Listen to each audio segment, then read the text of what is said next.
شکر ہم خدا کی ذات کا، خدا کی ذات کا نیا پھر دن ہوا۔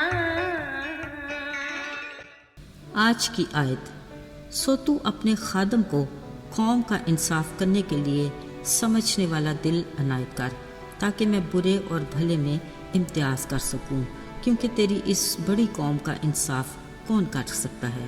پہلی سلاطین 3 باب 9 آیت۔ عزیزو، ہماری صحت مندی اور تندرستی کے لیے اچھی خالص غذا، صاف پانی، صفائی ستھرائی، دیگر بہت سی اشیاء کے ساتھ کھیل کود بھی انتہائی ضروری ہے۔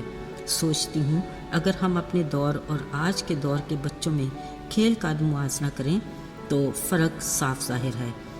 ان کو دیکھ کر بس ہم اپنے دل کو تسلی دیتے ہیں کہ یہ نئے وقت اور حالات کے تقاضے ہیں، جس کی بدولت ہر چیز اچھی ہی لگتی ہے۔ مگر کیا کہنے ہمارے بچپن کے کھیل کود کے روایتی منفرد ہوا کرتے تھے، جن میں آنکھ مچولی، پٹھو گرم، سٹاپو، کیکلی، گلی ڈنڈا وغیرہ۔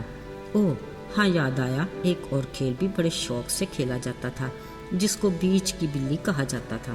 اس میں ایک بچہ دائیں، دوسرا بچہ بائیں کچھ فاصلے پر کھڑا ہوتا، ان دونوں کے بیچ ایک اور بچہ کھڑا ہوتا، دونوں طرف کے بچے ایک دوسرے کی طرف بال پھینکتے اور بیچ کی بلی اس بال کو اچھل کر پکڑنے کی کوشش کرتا، جو کبھی تو کامیاب ہو جاتا اور اکثر ناکام ہوتا۔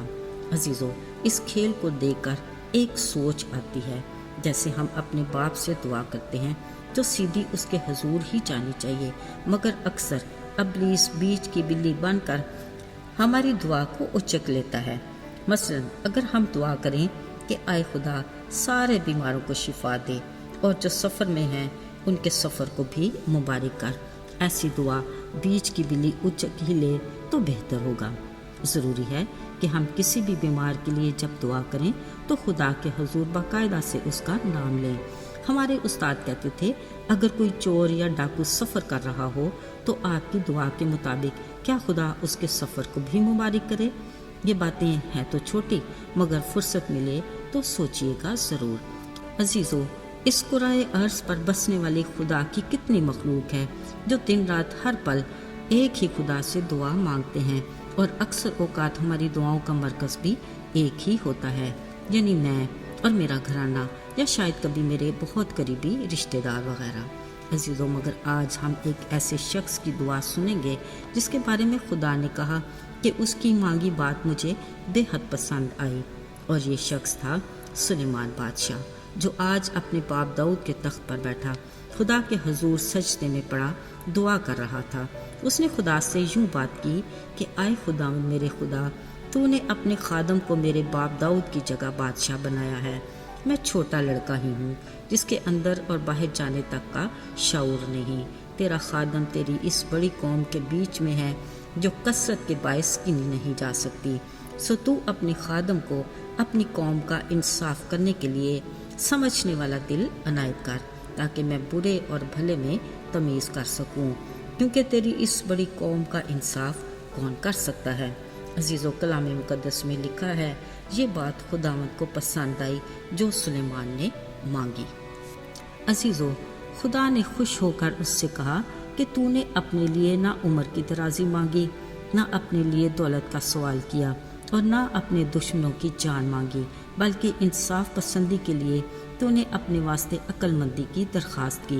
سو دیکھ، میں نے تیری درخواست کے مطابق کیا، میں نے ایک عاقل اور سمجھنے والا دل تجھے بخشا، ایسا کہ تیری مانت نہ تو کوئی تجھ سے پہلے ہوا اور نہ کوئی تیرے بعد برپا ہوگا، اور میں نے تجھے وہ کچھ بھی دیا جو تو نے نہیں مانگا، یعنی دولت اور عزت، ایسا کہ بادشاہوں میں عمر بھر کوئی تیری مانت نہ ہوگا۔ اگر تو میری راہوں پر چلے اور میرے آئین اور احکام کو مانے جیسے تیرا باپ داؤد چلتا رہا، تو میں تیری عمر کو دراز بھی کروں گا۔ عزیزو، دیکھیے سلیمان نے کتنی خوبصورت دعا مانگی اور خدا نے اس کو کتنا خوبصورت جواب دیا۔ خدا نے اسے کثرت سے وہ کچھ بھی دیا جو اس نے مانگا بھی نہیں تھا۔ سو خوشی میں سلیمان نے شکر گزاری کے طور پر سوختنی قربانیاں اور سلامتی کی قربانیاں گزرانی، اور اسی ہی خوشی میں اپنے سب خادموں کی ضیافت بھی کی۔ عزیزو ذرا غور کیجئے، ہماری دعا تو سلیمان بادشاہ کی دعا کے قریب تر بھی نہیں اور نہ ہی اس کی مرضی کے مطابق۔ اگر ہماری دعا کا جواب نہیں ملتا تو پھر شکوہ کیسا اور شکایت کیسی؟ اچھا ہو اگر ہم اپنی دعا کا اعادہ کریں، اپنے دل سے مطلب پرستی اور خود غرضی کو نکال دیں اور دوسرے ضرورت مند لوگوں کو بھی اپنی شفاعت میں شامل کریں اور خدا کی مرضی کے مطابق مانگیں، تو یقیناً خدا ہمیں بھی اپنی اضافی برکات کے ساتھ ہماری دعا کا جواب دے گا۔ آئیے دعا کریں۔ آئے آسمانی باپ، ہم تیرے شکر گزار ہیں کہ زندہ خدا ہے تو، جس کے کان اپنے مانگنے والوں کی دعاؤں پر لگے ہیں، جو سنتا ہے اور جواب بھی دیتا ہے، کیونکہ تو با اختیار ہے۔ آج ہم اپنے ملک کے سربراہوں کے لیے تیرے حضور منت کرتے ہیں کہ تو انہیں حکمت دے کہ وہ بہتر انتظام کر سکیں، جو امیر اور غریب کا یکساں خیال رکھیں اور انصاف سے فیصلے کریں، یہ جان کر کہ وہ تیری عدالت میں بھی جواب دے ہیں۔ یسوع کے پاک اور مبارک نام سے مانگتے ہیں، آمین۔